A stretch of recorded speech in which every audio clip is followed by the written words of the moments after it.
The Valley of the Kings, a door to the afterlife. Egypt, a land of burning deserts, golden tombs, and secrets buried deep beneath shifting sands. For thousands of years, the ancient Egyptians built monuments that defy imagination, vast pyramids that pierce the heavens, temples carved with stories of gods and kings, and tombs so elaborate they seem designed not just for the dead, but for eternity itself. But behind the beauty and grandeur lies something far more mysterious. Fragments of knowledge and artifacts so shocking that even today they challenge everything we thought we knew about the past. Welcome to Matter of Time, your destination for real, unique, and eye-opening stories. From hidden truths to fascinating events, we bring you content that informs, inspires, and keeps you hooked. Don't forget to like, subscribe, and share your thoughts in the comments, because every story is better when we experience it together. One story begins in the Valley of the Kings, November 4th, 1922. A young boy, working for British archaeologist Howard Carter, guides his donkey through the desert when suddenly the animal's hoof sinks into the ground. Beneath the sand is not ordinary rock, but the entrance to something hidden, something long lost. Carter's team begins excavating, not realizing they are on the edge of the greatest archaeological discovery of the 20th century. Just months later, on February 16, 1923, Carter finally breaks the seal of a burial chamber untouched for over 3,000 years. Inside, he lifts his lamp, and what he sees leaves him speechless. Gold, precious stones, over 5,000 artifacts arranged almost exactly as they had been left when the tomb was sealed. It was the resting place of Pharaoh Tutankhamun. Among the treasures, chariots, thrones, jewelry, was something small but infinitely more mysterious, a 13-inch iron dagger resting directly on the body of the young king. Unlike anything else in the tomb, this dagger was forged not from bronze, not from copper, but from iron. But here's the problem. In Tutankhamun's time, around 1330 BC, Egypt had no iron smelting technology. The dagger simply should not exist. So where did it come from? Scientists eventually discovered the truth. The metal in the blade did not come from Earth's soil at all. It came from the heavens, crafted from meteoric iron. To the ancient Egyptians, the sky was the realm of the gods. To find a weapon made from iron fallen from the stars, that could only mean one thing. It was a gift from the gods themselves. But was the dagger only symbolic, or did it carry power far beyond what science could explain? Ancient texts suggest Tutankhamun would need such a weapon in the afterlife to defend the sun god Ra as he battled demons in the underworld each night. Some even believed the dagger itself contained divine energy, powerful enough to strike down enemies both mortal and spiritual. That belief may not have ended with the ancient Egyptians, because after the dagger was unearthed, people began to die. Howard Carter's team would later be struck by a series of strange, unexplained deaths, 7 in total. Carter's wealthy sponsor, Lord Carnarvon, died from a sudden infection after a seemingly harmless mosquito bite. Others fell victim to mysterious illnesses. Coincidence? Or had disturbing the star-forged dagger awakened something that was never meant to be touched? Perhaps this relic was more than a symbol. Perhaps it was a warning. The pyramids, machines of the gods. Cairo, Egypt. Towering above the desert plateau stand the most recognizable monuments in the world, the Pyramids of Giza. The largest, the Great Pyramid, is a staggering feat of engineering. 2.3 million limestone blocks, each weighing up to 80 tons, aligned so perfectly with the cardinal directions that modern engineers still marvel at its precision. It was supposedly built around 2550 BC, during the reign of Pharaoh Khufu. But here's the mystery. No one truly knows how. Mainstream archaeology claims armies of workers hauled stones with ropes and sledges, but some researchers argue the scale, accuracy, and hidden design of the pyramids suggests something far stranger. The Great Pyramid is not just a tomb. It has no inscriptions celebrating Khufu's reign, no wall paintings, no elaborate decorations. Instead, its interior is a labyrinth of shafts, corridors, and hidden chambers, aligned not randomly, but with astronomical precision. At its core lies the King's Chamber, built from massive blocks of granite hauled from Aswan, nearly 500 miles away. Granite so hard it would take modern diamond-tipped drills to cut. Why go to such effort? And why design a pyramid that seems less like a grave and more like a machine? Some theorists suggest the Great Pyramid may have served another purpose entirely. The internal shafts align precisely with the stars in Orion's belt and Sirius, stars that ancient Egyptians associated with Osiris, the god of rebirth, and Isis, the goddess of magic. Could the pyramid have been a gateway to the stars? Even more baffling are traces of chemical residue found within its passages, suggesting the possibility that the pyramid functioned as a gigantic energy generator, using water from the Nile and natural resonance to create power. To the ancient Egyptians, such energy would not have been electricity as we know it today, but the life force of the gods. Is it possible the Great Pyramid was not simply a tomb, but a device, an instrument designed to connect mortals to the divine? The deeper you go, the stranger it becomes.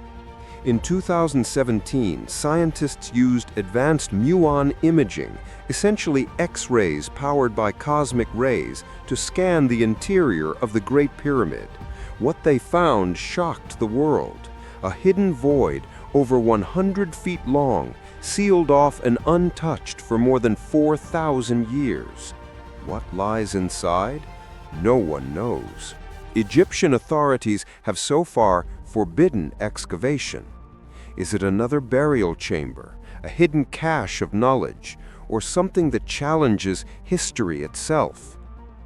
Ancient Arab texts spoke of the pyramids as repositories of secret wisdom, built to preserve knowledge from a great cataclysm, perhaps even the legendary flood that wiped out civilizations thousands of years before the pharaohs.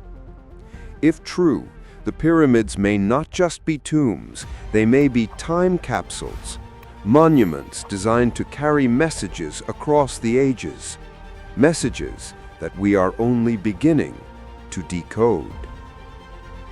The Sphinx, the guardian of forgotten ages. Just a few miles from the pyramids, perched atop the Giza Plateau, stands a figure so enigmatic it has captured the imagination of explorers and scholars for centuries, the Great Sphinx of Giza. Carved from a single massive block of limestone, the Sphinx stretches 240 feet long, rises 66 feet tall, and measures 62 feet wide. Its human head, thought to represent Pharaoh Khafre, rests upon the body of a lion, a symbol of strength, courage, and divine authority. For thousands of years, the Sphinx has been buried in sand, sometimes up to its neck, its secrets hidden from view. Even Napoleon's soldiers in 1798 only glimpsed a partial head, while much of the body lay concealed. Archaeologists finally unearthed the statue in the 1920s, revealing a structure far more complex than anyone had imagined. But the Sphinx does not simply guard the pyramids. It guards a mystery older than the pharaohs themselves. The first clues come from the inventory stela, an inscription dating back around 4,600 years, detailing repairs to the Sphinx ordered by Pharaoh Khufu. But if Khufu repaired it, who originally built it? The stela implies the Sphinx existed long before the reign of the 4th dynasty. Some researchers believe the Sphinx may be over 12,000 years old, predating the rise of dynastic Egypt entirely. Evidence comes from its erosional patterns. The surrounding plateau shows typical wind erosion. The Sphinx itself exhibits water-based erosion, suggesting it was carved in a period of heavy rainfall. But Egypt's desert has been dry for millennia. The Sphinx may have been sculpted at a time when the region experienced a much wetter climate, possibly at the end of the last ice age around 10,000 BC. This theory raises astonishing questions. Who built it, and why? Some suggest the Sphinx was part of a civilization lost to history, a civilization far older and far more advanced than the Egyptians we know. Its gaze, forever fixed towards the rising sun, seems to watch not just over the Giza Plateau, but across the centuries, guarding secrets humanity is only beginning to uncover. Adding to the mystery are the hidden tunnels beneath and around the Sphinx, reported by early explorers and documented in rare maps from the 19th century. Many believe these passages may contain lost libraries, ancient technology, or chambers yet to be revealed. The Sphinx is not simply a statue. It is a sentinel of the unknown. It bridges myth and history, challenging our understanding of ancient Egypt and hinting at truths deliberately hidden beneath the sands. And as the desert wind sweeps across its stony face, one question remains. What secrets has the Sphinx guarded for over 12,000 years, and are we ready to uncover them? The Lost Tombs, Curse of the Pharaohs. The sands of Egypt conceal more than gold and stone. They conceal stories of death, power, and warnings from the beyond. Few tales are as infamous as the curse of Tutankhamun. When Howard Carter uncovered Tutankhamun's tomb in 1922, the world marveled at the discovery. A tomb untouched for over 3,000 years, brimming with treasures beyond imagination. But along with awe came fear. The dagger, forged from meteoric iron, was only the beginning. Soon after the tomb's opening, 7 members of Carter's team died under mysterious circumstances. Lord Carnarvon, Carter's financier, was the first. He was bitten by a mosquito near a small scratch, which became infected and developed into blood poisoning. He died suddenly, just 4 months after the tomb was unveiled. Others followed. A radiologist who examined Tutankhamun's mummy perished from a mysterious illness, and workers fell victim to unexplained accidents or sudden deaths. Newspapers worldwide labeled it the Pharaoh's Curse, claiming that the tomb itself exacted revenge on those who dared disturb the young king's rest. But was it superstition or something far stranger? Ancient Egyptians believed that the soul of the pharaoh required protection even after death. The elaborate tombs, curses, and treasures were designed to preserve the king's power in the afterlife. Any interference could, according to their beliefs, unleash dire consequences.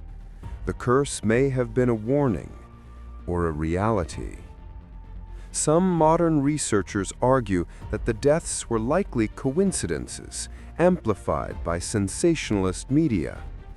Others note the peculiar timing and the nature of the illnesses, strange infections, sudden strokes, unexplained accidents, often striking those directly handling Tutankhamun's most sacred artifacts. Even more chilling, The tomb contained hidden chambers, some still sealed, their contents unknown. Scholars speculate these may hold ritual objects or relics imbued with mystical powers, left to protect the king eternally. The story of Tutankhamun's dagger, meteoric in origin, combined with the curse and strange deaths, paints a picture of ancient Egypt not merely as a civilization, but as a world where the divine, the supernatural, and the mortal intertwined. Some explorers and scientists have claimed that certain relics from the tomb still carry energy anomalies, detectable only under specific conditions.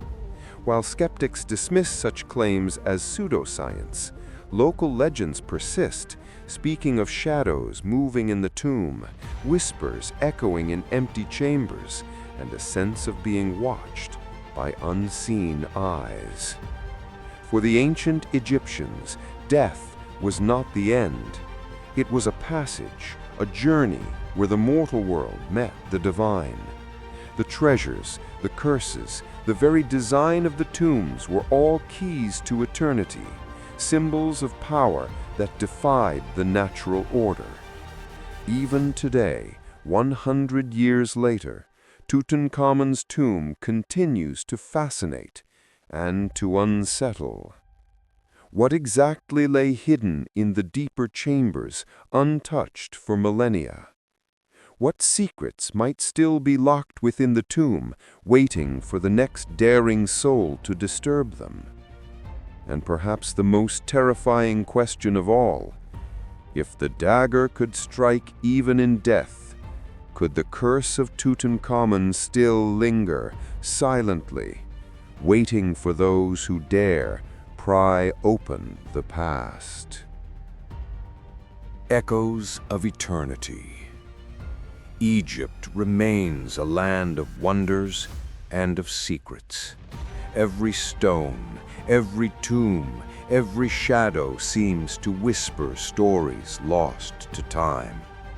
From Tutankhamun's meteoric dagger to the hidden chambers of the pyramids, from the enigmatic gaze of the Sphinx to the haunting curse that followed explorers, the mysteries of this ancient civilization continue to captivate and unsettle.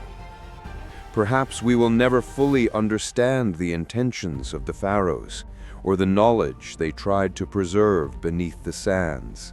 But one thing is certain: the past is never truly gone. It waits patiently beneath the desert sun for those willing to seek it, and perhaps for those daring enough to touch it. Egypt is more than history.